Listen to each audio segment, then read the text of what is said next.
संयुक्त निदेशक बहन तेज कंवर जी,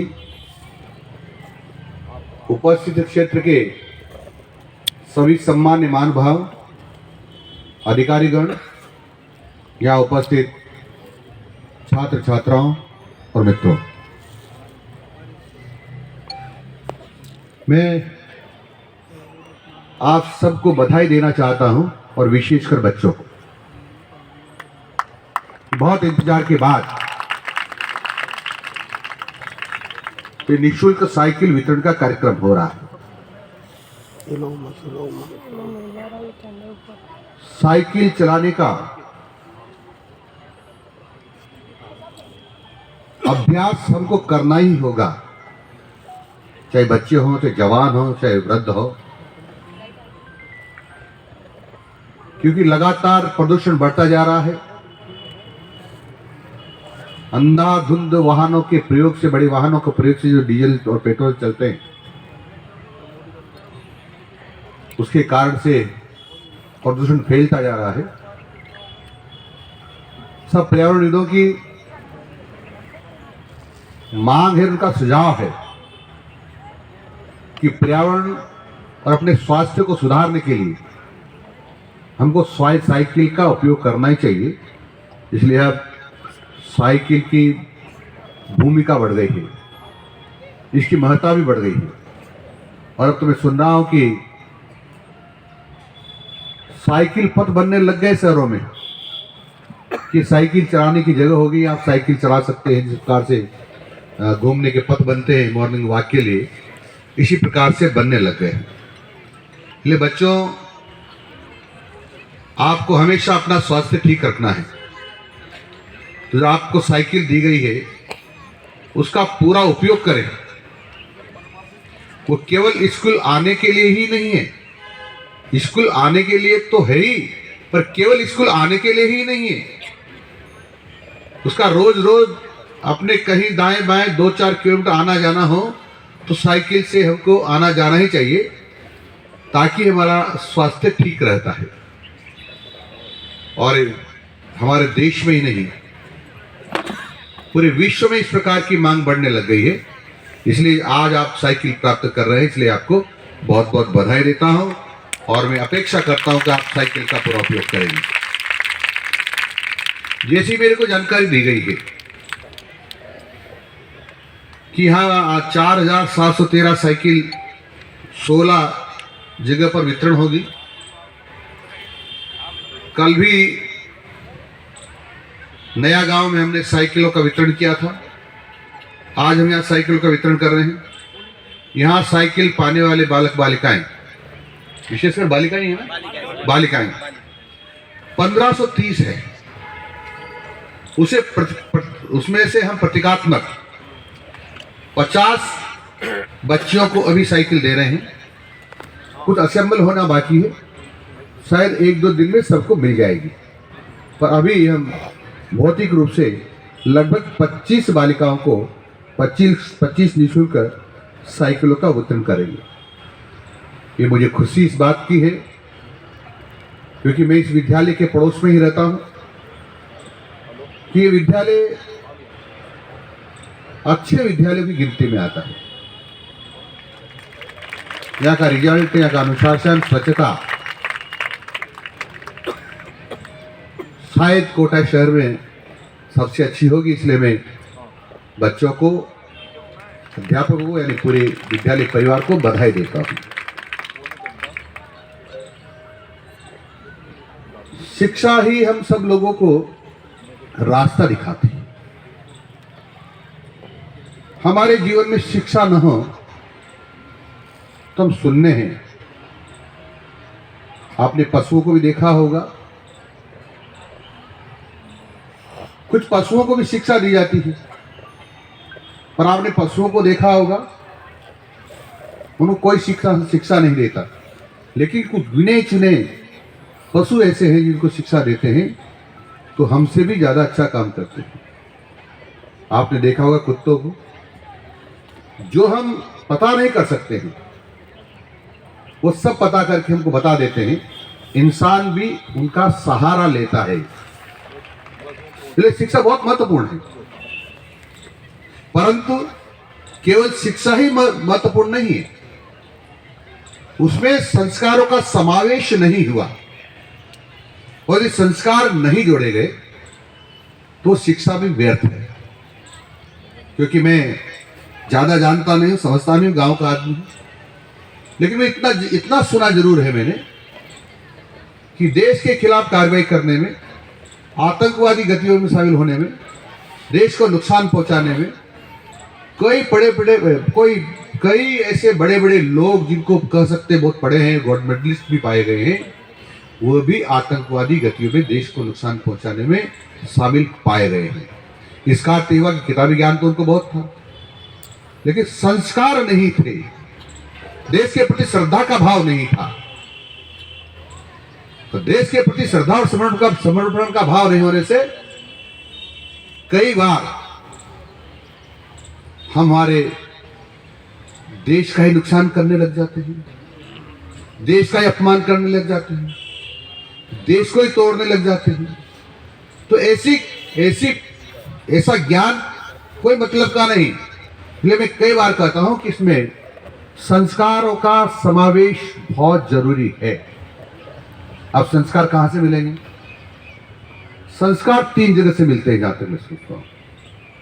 एक तो माँ बाप से, एक विद्यालय में गुरुजनों से, और एक संगत कैसी है वहां से भी हमको अच्छे और बुरे संस्कार कुसंस्कार मिल सकते हैं।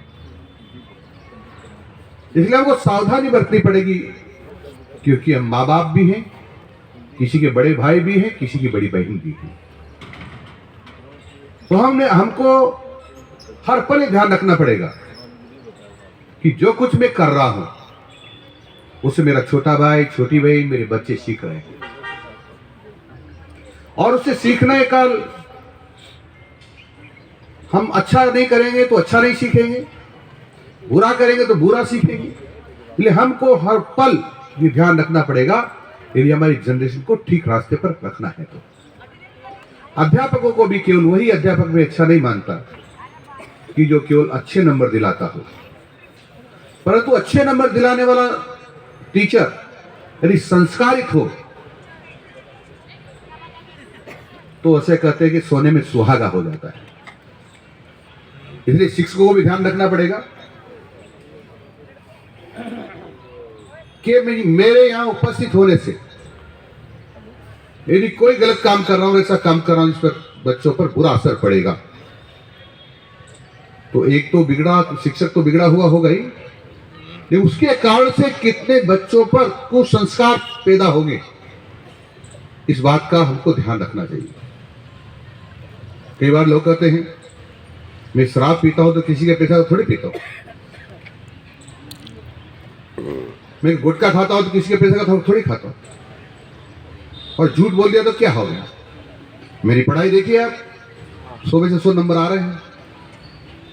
तुम्हारे से 100 में से 100 नंबर का कोई मतलब नहीं जब तक बच्चे में संस्कार नहीं होंगे। अच्छी नौकरी पा सकते हो, आप पुरस्कार भी प्राप्त कर सकते हो, लेकिन इंसान तो नहीं बने आप, अच्छे नागरिक तो नहीं बने आप। केवल शिक्षा का उद्देश्य केवल नौकरी पाना है तो मैं समझता हूं कि केवल हमारा पागलपन होगा। शिक्षा का अर्थ है अच्छे नागरिक बनना, और ऐसे नागरिक बनना कि हमारी उपस्थिति से ही हम लोगों को संस्कार दे सके, दिशा दे सके। इसलिए मेरी बात कई बार कड़वी लगेगी, लेकिन हमको ध्यान रखना होगा, चाहे हम राजनीति में काम करते हो, चाहे हम शिक्षा क्षेत्र में काम करते हो, चाहे धार्मिक क्षेत्र में काम करते हो, चाहे आध्यात्मिक क्षेत्र में काम करते हो, हम सबको ध्यान रखना पड़ेगा कि हम जो कर रहे हैं उसको कई सारी आंखें देख रही हैं, और बच्चों का तो वैसे कोमल मन होता है, वो बड़ों से बहुत कुछ सीखते हैं। हम मौन रहकर भी बच्चों में संस्कार पैदा कर सकते हैं। कई बार हमारे राजनीति में कहते हैं, मुझे भी कहा गया, दिलावर जी मंत्री बन गए हो। मैंने हाँ जी। बोला ये तो आता जलता रहता है मंत्री पर, जितने दिन रहो उतने दिन कुछ कर लेना।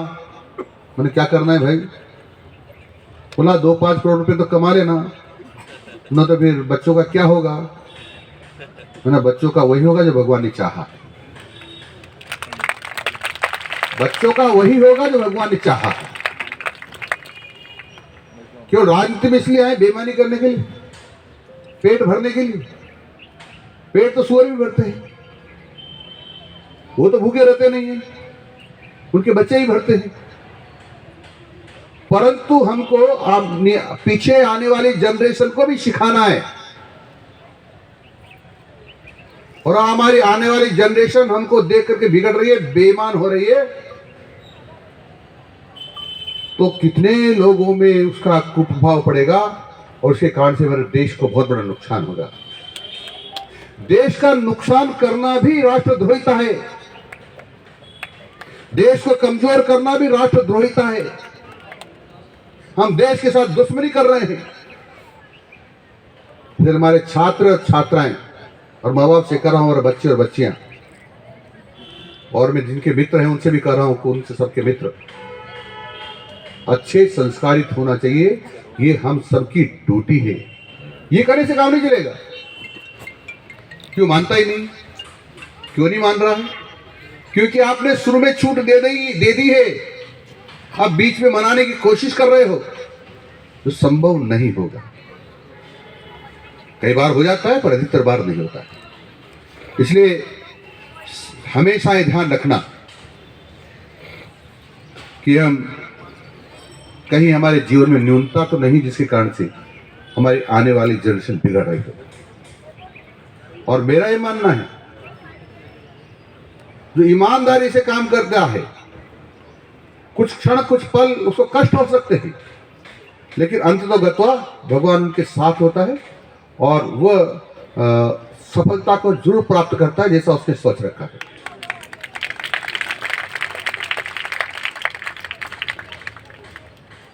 मैं एक बात आप सब लोगों से और करना चाहूंगा, विशेषकर मैं अधिकारियों को आग्रह कर रहा हूं। हम कुछ शिक्षक मिलते हैं, बहुत सारी बातें करते हैं, साहब हमारे अधिकारियों को पागलपन हो गया है। मैंने क्या हो गया? बोला हमारे सारा दर्पण पर सब सूचनाएं उपलब्ध है, फिर भी बार बार हमसे मांगते हैं, बार बार हमसे मांगते हैं। तो मैं अधिकारियों को कह रहा हूं, मैंने निदेशालय में बैठे अधिकारी को भी कह दिया है, जो सूचनाएं आपके पास उपलब्ध है वो सूचनाएं मांगने की कोशिश की गई और मेरे पास ऐसी शिकायत आई, तो जो अधिकारी मांगेगा उसके खिलाफ कार्रवाई करूंगा। क्यों समय बर्बाद कर रहे हो? ये समय दूसरे कामों में लगाओ, क्यों स्टेशन खराब कर रहे हो? तो मैं सभी अधिकारी से कर रहा हूं, इस बात का पूरा ध्यान रहे। मैं एक निवेदन और करना चाहूंगा, अनुशासन छोटी छोटी बातों से भी दिखता है। हम जब जिस विद्यालय में पढ़ाते हैं, क्या हमने बच्चों को जहाँ टेबल कुर्सी नहीं है नीचे बैठते हैं, जहाँ जूते चप्पल खोल करके बैठना पड़ता है, क्या हमने उनसे लाइन से जूते खोलना सिखाया? क्या हम कई स्कूल में जाते हैं, जिसको भगदड़ मचती है ना, जूते चप्पल छूट जाते हैं, ऐसे वो पड़े रहते हैं। ये ठीक नहीं है। हम क्या समय पर आ रहे हैं? क्या आपको तो लगेगा 2 मिनट ही लेट आए हैं, आपके लिए 2 मिनट होंगे, लेकिन बच्चों के लिए स्वभाव बन जाएगा, आदत बन जाएगी, तो ठीक नहीं है। इसलिए छोटी छोटी बातों का ध्यान रखना। मेरा कालांश तो 1:30 बजे से है, मैं 1:45 बजे जाऊंगा तो क्या अंतर आएगा? अंतर आता है। इसलिए हम सबको ध्यान रखना चाहिए कि हमको समय का पाबंद होना ही चाहिए। इससे भी बच्चे सीखते हैं, ये छोटी छोटी बातें भी अनुशासन को सिखाती हैं।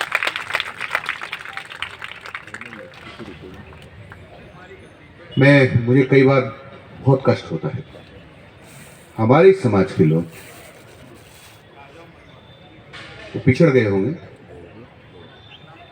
गाड़िया लोहार है, साटिया है, मोगिया है, कंजर है, सांसी है, ऐसी अनेक जातियां हैं जो घूमती है। लेकिन उनके लिए शिक्षा की कोई व्यवस्था नहीं है। तो क्या हम सब लोगों में से कुछ लोग मिलकर के, विशेषकर शिक्षक, क्या सोच सकते हैं कि उनकी बस्ती में जाकर के 1 महीने पढ़ाएंगे, एक रोज एक कालहंस लेंगे, एक घंटा पढ़ा के आएंगे? हमारे समाज के लोग, हमने तिरस्कार किया उनको। हमारे देश की सबसे मजबूत कौम है जिन्होंने शिवाजी महाराणा प्रताप का साथ दिया, जिन्होंने मुगलों के साथ लड़ाई लड़ी, लेकिन उस समय के शासकों ने कह दिया रोज थाने में हाजिरी लगाना तू बदमाश है। उस समय देशभक्तों को ही बदमाश माना जाता था, अच्छे लोगों को ही बदमाश माना जाता था, जिनके खिलाफ बोलते थे उनको बदमाश माना जाता था, तो देश की आजादी की बात करते थे उनको बदमाश माना जाता था। धीरे धीरे ऐसा लगा उनको कि हमारी नियति ऐसी है, ये लोग गरीब रहे, अनपढ़ रहे, लेकिन उनका पूर्वजों का इतिहास बहुत स्वर्ण अक्षरों में लिखे जाने योग्य है, पर हमने उनका तिरस्कार कर दिया। मित्रों, उनका साथ बैठना, उनको पढ़ाना, शिक्षा देना और मुख्य धारा में शामिल करना हमारा दायित्व है। इसको समझना होगा। हमारे घर पर पास में कोई झोपड़पट्टी में बैठी गाड़ी वाला या स्वासी हो गया, हमारे यहाँ जब पानी लेना जाती टोटी से पानी तो भगा देते हैं लोग। हम सबको बचाने के लिए, स्वतंत्र कराने के लिए या स्वतंत्रता की अलग जगाने के लिए वो लोगों का बहुत बड़ा योगदान है। ये सब हमको समझना पड़ेगा और सीखना पड़ेगा। वो हम इस समाज के सबसे पूजनीय लोग हैं, लेकिन धीरे धीरे धीरे उन्होंने देखा, उनके पूर्वजों को देखा, उनको देखा, तो अब उनको बना साइज हमारी जाति यही, हमारा काम यही होगा, इसलिए पिछड़ गए। इसलिए मित्रों, ये बहुत बड़ी संख्या है, देश की बहुत बड़ी ताकत है। इस ताकत का सदुपयोग करने के लिए हम इन सब लोगों को सहयोग करना ही पड़ेगा, करना ही चाहिए, यदि वास्तव में हम हमारे देशवासियों से प्यार करते हैं। मित्रों, मुझे बहुत बुरा लगता है जब विद्या के मंदिर में मैं सुनता और अखबार में पढ़ता हूं, अमुक विद्यालय में किसी बालिका के साथ अच्छा व्यवहार नहीं हुआ, वो भी शिक्षक के द्वारा। बहुत वेदना होती कि हमारी उस प्रतिज्ञा का क्या हुआ, जिसमें हम गुरु शिष्य की बात करते, रोज हम ये भी कहते समस्त भारतीय मेरे भाई बहन है, उसका क्या हुआ? गुरु यदि किसी के साथ इस प्रकार का अपने शिष्य के साथ व्यवहार करेगा तो काय का शिक्षक है? मैं आप सबके माध्यम से पूरे प्रदेश के लोगों से आग्रह कर रहा हूं कि मैं ऐसे किसी व्यक्ति को नहीं छोड़ूंगा जो इस प्रकार का व्यवहार करता पाया जाएगा, तो मैं निलंबित करने के बाद उसको बर्खास्त तक करूंगा और उसकी जितनी भी संपत्तियां हैं उस पर बुलडोजर चलाऊंगा, चाहे कोई नियमों की अवहेलना करने में मुझे फांसी की सजा हो जाए, पर ये बर्दाश्त योग्य नहीं है। मेरे इस प्रदेश में जहां पर हम बहुत सम्मान करते हैं, हमारे यहाँ तो यहाँ तक कहते हैं कि जिस घर में नारी की पूजा होती है वहां देवता भी विचरण करते हैं। कल 26 जनवरी पर एक टीचर दारू पीकर डांस कर रहा था वहां परबतसर में। मैंने देर रात को उसको निलंबित कर दिया है, कह दिया कि इसको निलंबित कर, ये नहीं चलेगा, किसी कीमत पर नहीं चलेगा। और जो अधिकारी इसमें बीच बचाव में आएगा, कुछ सिफारिश करने की कोशिश करेगा या उसको हल्का लेने की कोशिश करेगा, वो भी उसमें शामिल माना जाएगा, उसके खिलाफ एक्शन होगा।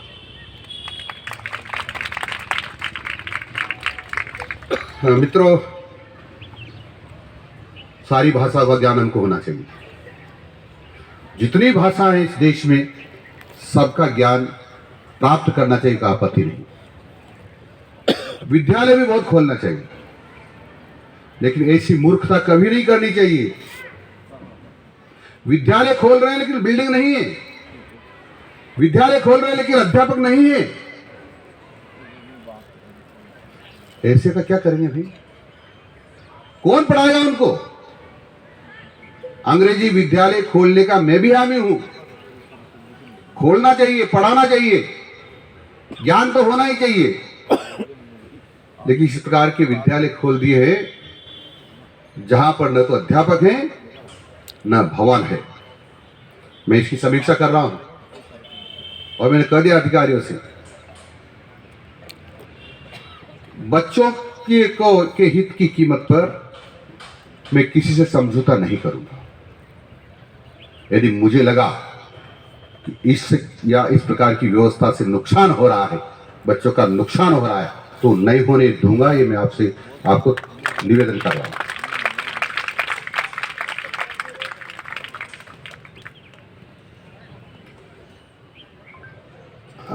मैं पहली बार एमएलए बना था 90 में। मैं बचपन में सोचता था, किताबें पढ़ता था तो कि अकबर महान है, महाराणा प्रताप साधारण योद्धा है, शिवाजी पहाड़ी चूहे हैं, चंद्रशेखर आजाद, भगत सिंह आतंकवादी, एनसीईआरटी की किसी पुस्तक में मैंने पढ़ा। ये क्या मखौल है? हमारे पूर्वजों को नीचा दिखाकर हमारे आने वाली जनरेशन में हीन भावना पैदा करने का। ये हमारे पूर्वज तो कमजोर थे, कायर थे। हमारे पूर्वजों ने कभी भी गुलामी को स्वीकार नहीं किया, लड़ाई लड़ते रहे, लाखों लोगों ने बलिदान दे दिया, लेकिन हमको ये पढ़ाने की कोशिश की। एक बलात्कारी मीना बाजार लगाकर जो लोग बच्चों को और महिलाओं को उठा के ले जाता था, वो महान हो सकता है? वो किसी कीमत पर महान नहीं हो सकता। वो आक्रांता था, बलात्कारी था, इसलिए उसके सम्मान में कुछ बात कहना एक बेईमानी है।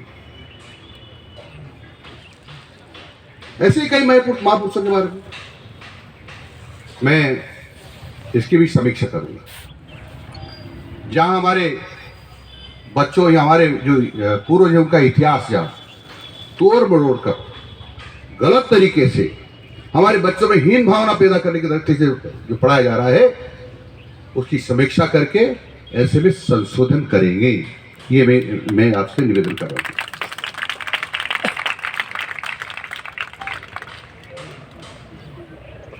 मैं जब 4-5 साल पहले एक गुरुजी मेरे पास आए थे।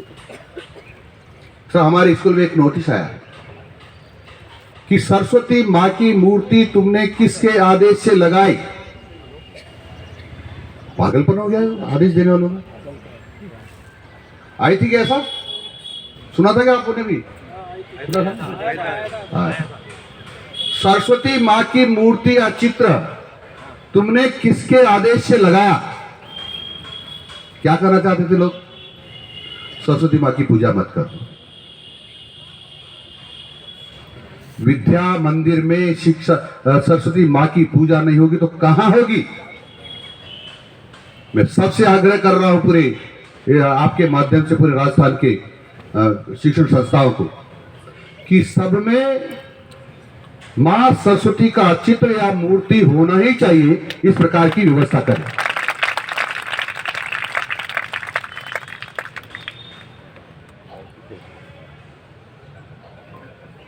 मैंने कहा सब अधिकारियों से, मैं यहाँ ज्वाइंट डायरेक्टर बैठी हुई हमारी, उनसे भी कह रहा हूं, जितने भी डेपुटेशन किए हुए हैं 1 दिसंबर 2023 के पहले के, सबको अपने मूल स्थानों पर भेज दे। यदि 5 दिन के अंदर अंदर नहीं भेजा है तो आपसे भी पूछताछ हो सकती है कि क्यों नहीं भेजे हैं। कोई रियायत करने की जरूरत नहीं है, चाहे मदन दिलावर के काका जी हो या मदन दिलावर का बेटा हो, कोई रियायत नहीं है। जिला कलेक्टर को यदि हमसे लेना होगा शिक्षा विभाग से, तो यहाँ के जो स्थानीय शहर में यानी शहर में या जहां हमारा विधानसभा का निर्वाचन अधिकारी बैठता है एटीएम, तो उसी कस्बे से लेगा कि वहां टीचर्स की भरमार है। हमारे विद्यालयों पहले ही कम है गांव में।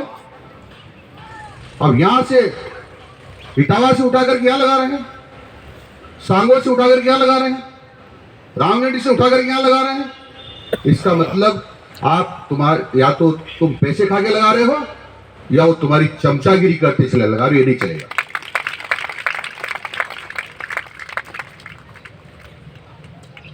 मेरी ये भी कोशिश रहेगी कि जिन अध्यापकों ने शहर नहीं देखा है, देखने से मेरा तात्पर्य है कि जहां इन्होंने नौकरी नहीं की है और वह भी चाहते कभी कभी हम शहर में नौकरी करें, आग्रह रहेगा कि शहर में नौकरी कर रहे हैं उनसे मेरी प्रार्थना रहेगी कि तुम्हारे भाइयों को भी शहर के दर्शन करने दो।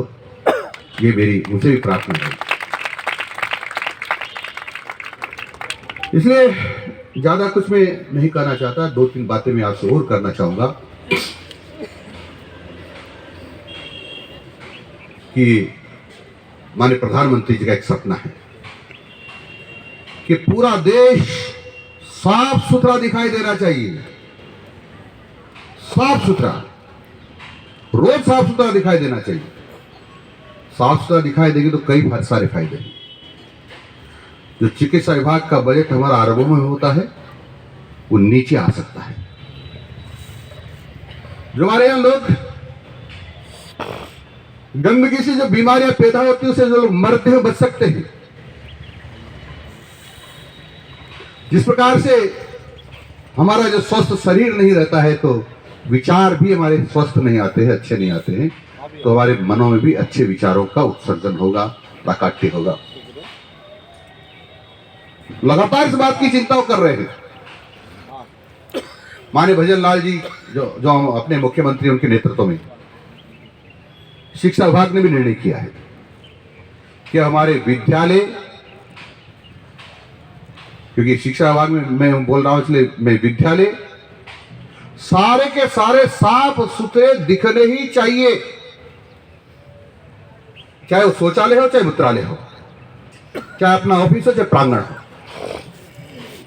कई सारे शिक्षक तर्क देते हमारी चपरासी तो है ही नहीं। कुत्ता भी मैंने देखा है अपने पैरों से धूल उड़ाकर यानी सफाई करके बैठता है। हम तो इंसान हैं भाई, हम तो इंसान हैं, तो इंसान के तरीके से रहें।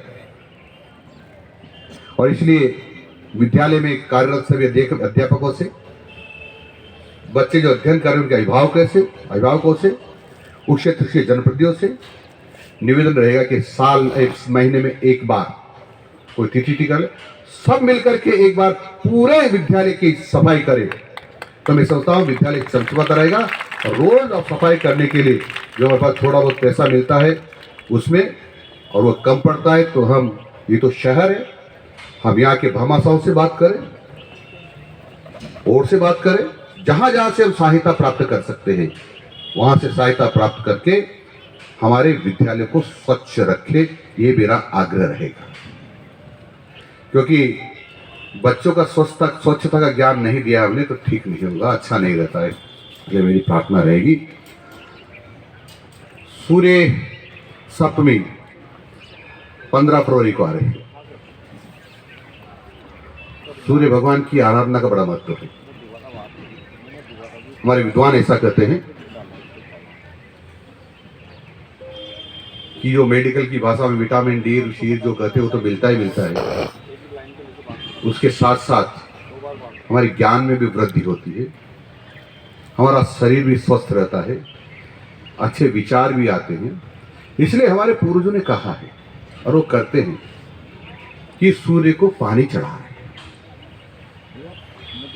कई सूरज की पूजा करते थे, पर हम तो ऐसे देश के लोग हैं जहाँ पत्थरों की भी पूजा करते हैं, हम पेड़ों को ही पूजा करते हैं, हम बहते हुए पानी को नदी मानकर भी पूजा करते हैं और अग्नि की भी पूजा करते हैं। तो ये हमने इनको भगवान माना है, भगवान माना है।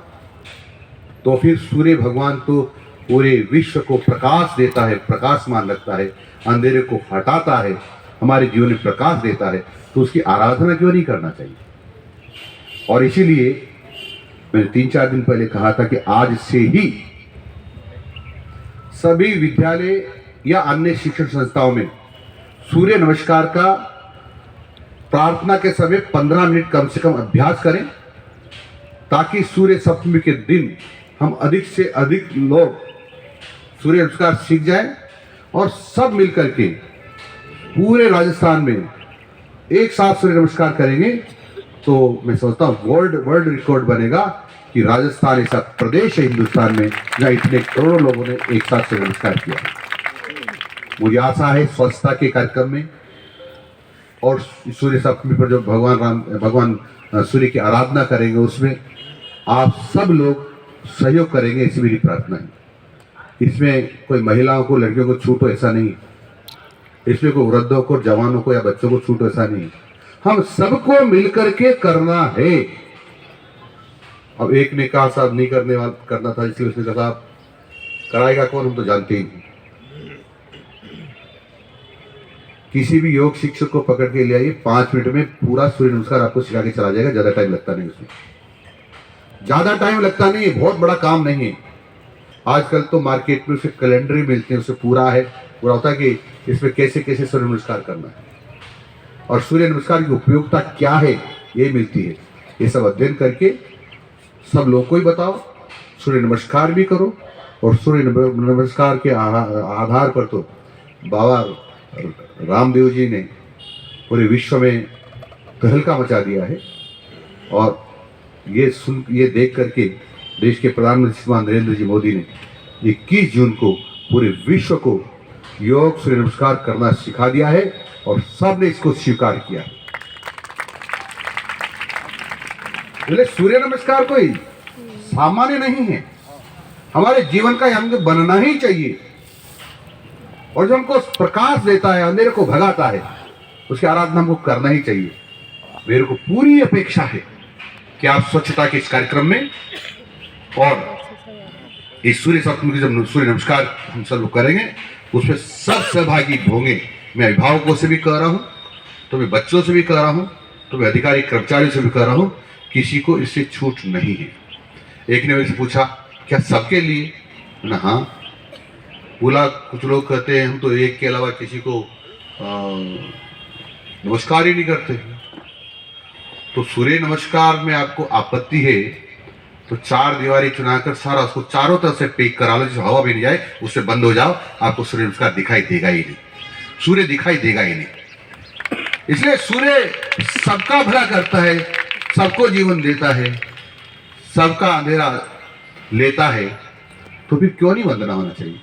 पर आज तक किसी ने मेरे से आकर ये नहीं कहा कि मैं नहीं करूंगा, किसी ने ऐसे कहा कि ऐसा होगा तो। पर ये हमारा देश है, इस देश में सब लोग देशभक्त लोग हैं, अच्छे लोग हैं, उनकी चाहे पूजा पद्धति कुछ भी हो, लेकिन सब देश के बारे में सोचते हैं। मेरी अपेक्षा ऐसी है कि सब मिलकर के हम वर्ल्ड रिकॉर्ड बनाएंगे। इसी के साथ बात समाप्त करूं उससे पहले मेरे पास कुछ मांग भी आई है, उस पर भी मैं चर्चा कर लेता हूँ। यहाँ फिजिक्स, केमिस्ट्री और बायो पढ़ाई जाती है साइंस में, ये सही बात है। अब साइंस मैथमेटिक्स भी होना चाहिए, ज़्यादा उसमें कुछ लगता नहीं, एक लेक्चर की जरूरत है। हम कोशिश करेंगे, इसका भेजिए, जेडी साहब से मैं कहूँगा कि इसका प्रस्ताव भिजवाइए ताकि यहाँ पर हम मैथमेटिक्स खोल सकें। एक भूगोल के आर्ट्स में भूगोल भी विषय है, भूगोल में भी शायद एक ही लेक्चर लगाना पड़ेगा भूगोल वाला, तो हम इस पर भी प्रस्ताव भेजेंगे, तो विचार करेंगे कि हम इसको भी खोलेंगे। और मैं फिर बधाई देता हूँ यहाँ के अभिभावकों को, बच्चों को, शिक्षकों को, प्राचार्य को, यहाँ के अधिकारियों को। इस विद्यालय के बारे में जितना सुना है वो अच्छा ही अच्छा सुना है, पर हम इसको और अच्छा करने की कोशिश करेंगे। अच्छा होने के लिए आप सब लोग को बधाई, और अच्छा होगा ऐसी मेरी शुभकामनाएं। इसी के साथ अपनी बात समाप्त करता हूँ। नमस्कार, जय हिंद।